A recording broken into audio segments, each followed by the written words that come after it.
effective. The handgun is the ideal weapon for both defensive and offensive close-quarter man-to-man combat fighting. Easily carried at the side, it's practically a part of you. In spite of the weapon's light weight and compactness, a bullet smashing through only one of these white pine boards would be enough to seriously wound a man. Before handguns can be fired properly, men must first complete basic training with the pistol and revolver on a standard range. Here, trigger squeeze, sighting and aiming, and other fixed and correct firing habits are learned. This basic training, however, doesn't prepare a man to get the most out of his weapon in combat. For here on the range, he's firing under ideal conditions at stationary targets. Being a good shot on a range doesn't mean that a man will be the same good shot when the target is moving or firing back at him. To get the maximum out of his gun, a man must learn to fire quickly and instinctively. Just as a rifleman graduates from the practice range to combat firing, the man armed with the handgun must have the same kind of advanced training with his weapon.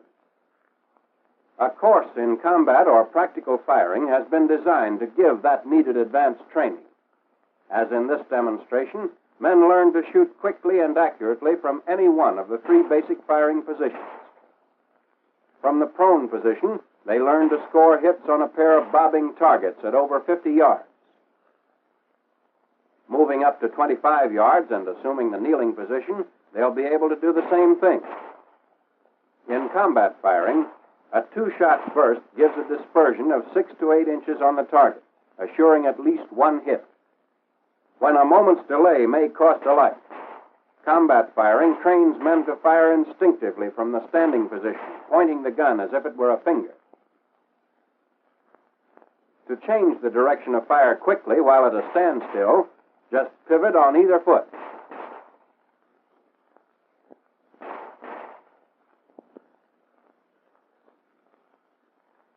When moving forward, it may become necessary to change direction and fire from a walk if the target suddenly appears on the flank. This is combat firing, quick, automatic, and accurate. Now let's follow a small group of men who've just finished basic training with the pistol as they're taken through a course in combat firing.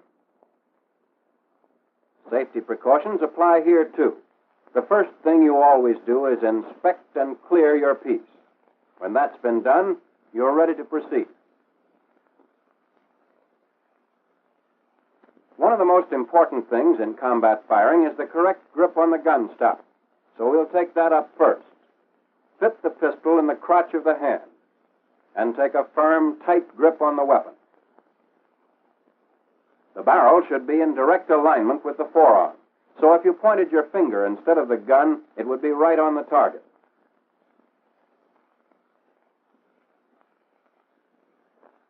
If the weapon is held a little to the right or to the left in the hand, the barrel will not line up with the forearm and shots will miss. It should never be this way. For accurate shooting, the gun must be in line with the forearm. Remember to take and keep a tight, firm grip on the gun stock. A loose grip will allow the weapon to twist in your hand on recoil.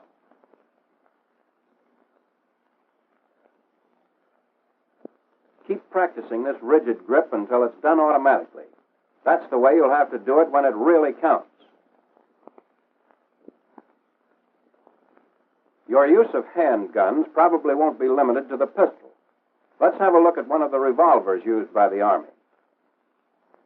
The revolver is a natural pointing gun. When placed in the hand, it is directly on the target.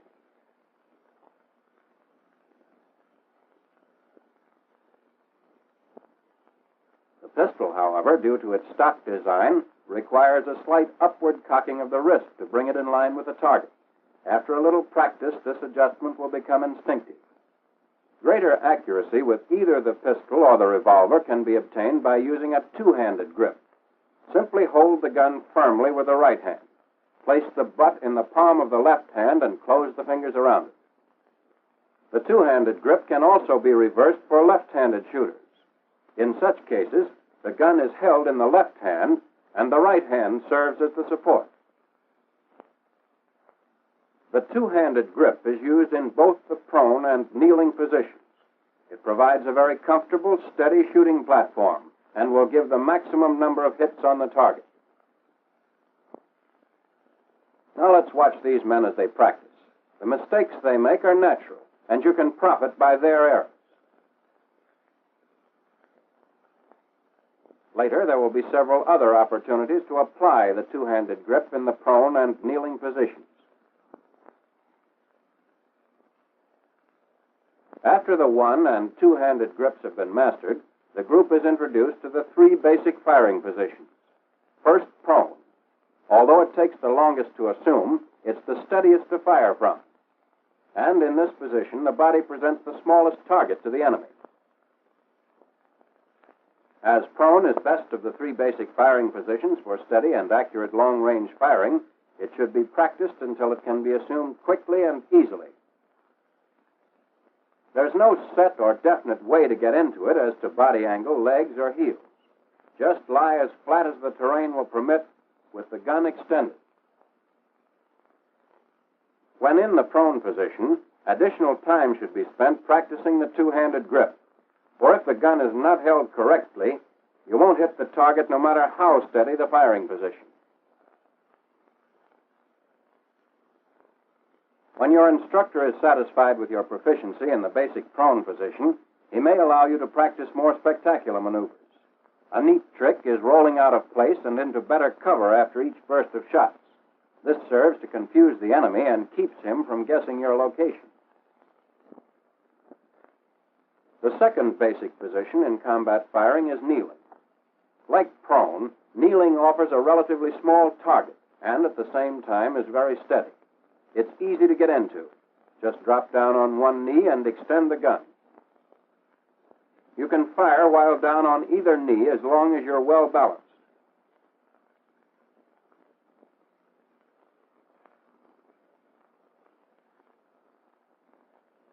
With practice, and remembering to use a tight, firm, two-handed grip, you'll soon be able to throw your shots right where you want them.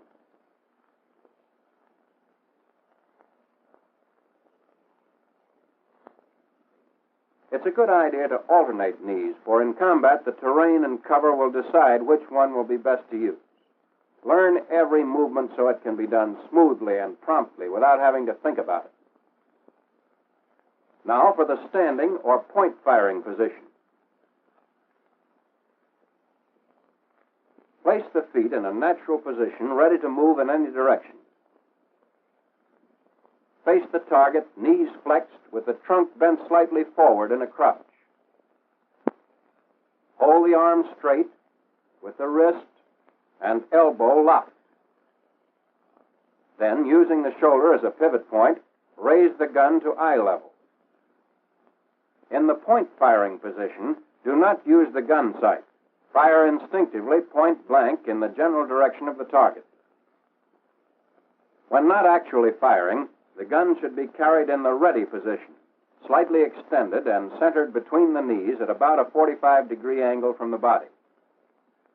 Raised pistol, the position taught in basic training, may affect accuracy when combat firing.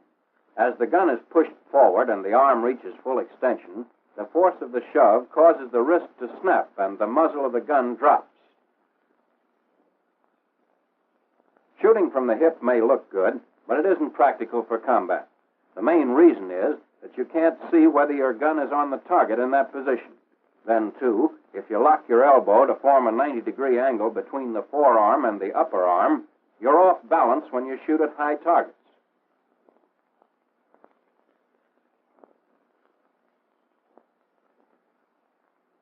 Point firing with locked wrist and elbow and pivoting from the shoulder will give the greatest number of hits. Here's an alternate position which some shooters find more comfortable. The elbow is held flexed or bent instead of being locked straight. Considerably more practice is necessary to master this position. Be sure to extend the gun far enough to the front so that you can get a glimpse of it and correct any shooting errors. When the situation demands an angle shot from either a standing or walking position, don't just pivot from the shoulder. The chances of a hit that way are only 1 out of 3. And don't jump around to change the direction of fire. Or, like swinging the arm, you can't land in the same place twice. If the ground happens to be rough or uneven, you're apt to lose your balance. Turn smoothly. Let the movement of the body take care of any change in direction. Smooth, easy pivoting will keep the gun in the same relative position to the eyes and body, enabling you to shoot where you look. Pivot on either foot, whichever brings you into the best firing position. When pivoting, bring the gun up to eye level during the time the body is changing direction. Point firing depends on doing everything quickly, smoothly, instinctively. Practice all the things you've learned over and over again until they become as natural and effortless as breathing.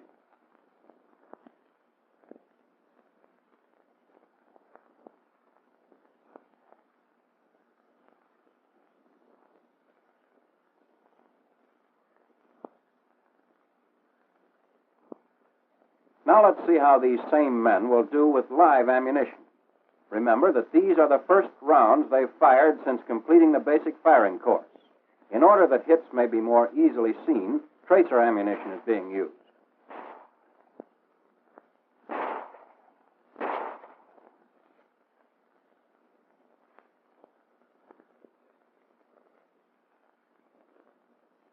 Each target appears for only a short time, so shooting must be rapid as well as accurate.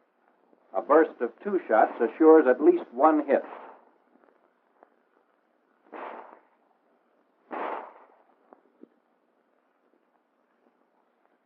At 25 yards, kneeling, the group will do fairly well. Of course, some of the men will make natural mistakes, but misses are not far off the mark. Minor corrections will put these men right on the target in a short time.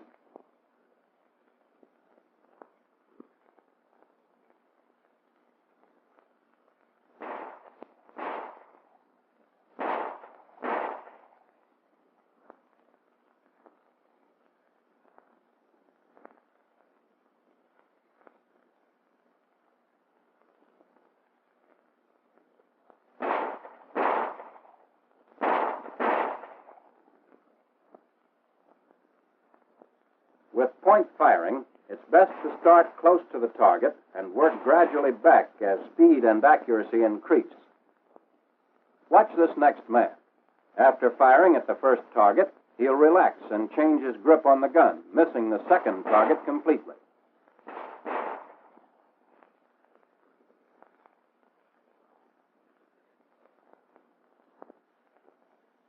Here's a man who doesn't have his gun lined up with his arm and isn't shooting where he's pointing.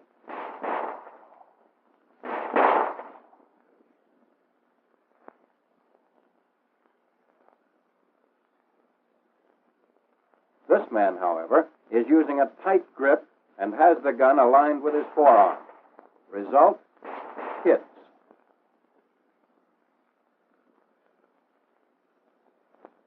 For teaching large groups of men combat or practical firing, a regular pistol range can be easily converted. The main requirements are a firing line at 50 yards and replacing the conventional bullseye targets with 2 bobbing targets placed 8 feet apart for each firing point. When practicing the kneeling position, the pistol stands at the 25-yard line can be used to simulate obstructions over which to fire. The gun should never be rested directly against them or anything else when firing. If additional support is needed, rest the hand or arm against the solid object, but never the gun itself. For practicing point firing, shoot from the 15-yard line. Allow no more than 2 steps forward to maintain the safety angle. Point firing will require more practice than firing from either the prone or kneeling positions. Courses of instruction should be designed to provide additional time for the standing position. To test judgment as well as marksmanship in a realistic setting, Little Berlin or Tokyo installations may be used for small advanced groups. To avoid being picked off by snipers, the man being tested drops into prone at 50 yards. As he moves forward, he takes advantage of all cover, keeping constantly on the alert, since targets may be rigged in windows and around corners.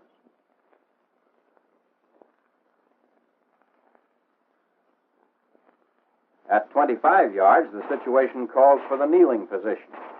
Ahead in the open, only point firing will be possible.